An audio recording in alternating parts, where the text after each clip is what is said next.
Joining us right now is New York State Congressman and House Foreign Affairs Committee member, Congressman Lee Zeldin. Congressman, thanks very much for joining us. Tell us what happens now. What are the steps that law enforcement are taking to, in fact, get on that tracking that we've been just speaking about, Congressman? Well, here at home, over the course of this entire year, we've seen our intelligence network capable of foiling plots. We had a big one here in Queens just a few months ago.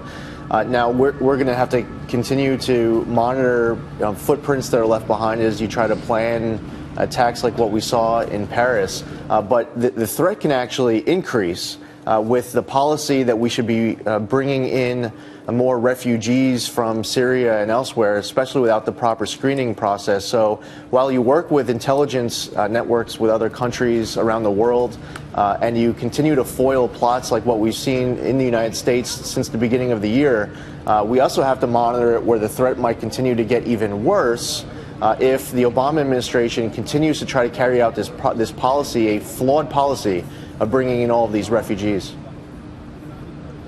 So let me ask you about that, because the thinking around the refugees right now, has it changed? What is the plan? How many refugees are we expecting to take in, first off, in the United States? We know that it has become incredibly chaotic here in Europe. But what is the plan in terms of the U.S.? Have refugees begun coming in?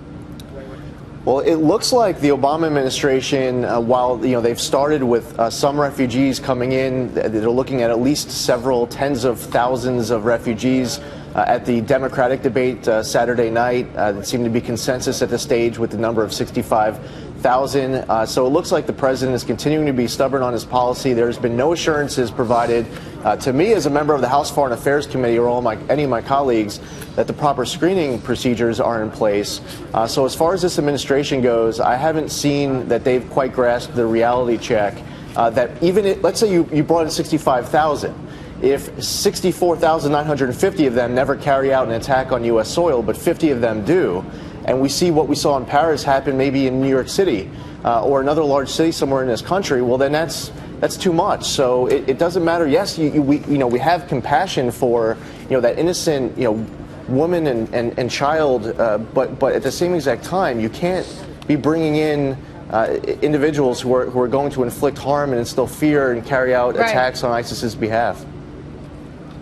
And let me ask you this, Congressman. What is your best guess in terms of how this slipped by authorities, the attack in France I'm talking about, given the fact that we are supposed to be tracking conversations online? We know that assault weapons are banned. You cannot buy assault weapons in France. How did assault weapons get in this country and all of the other armament that ISIS fighters took in?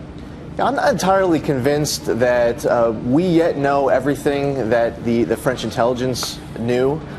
For whatever reason, maybe their intelligence wasn't specific enough, or that some decision was made not to notify their people. It's terribly tragic what happens, and it's Monday morning quarterbacking what happened is something that's going to happen all across the world. But I wouldn't be surprised if the French knew a lot more than what we believe them to know as of right now.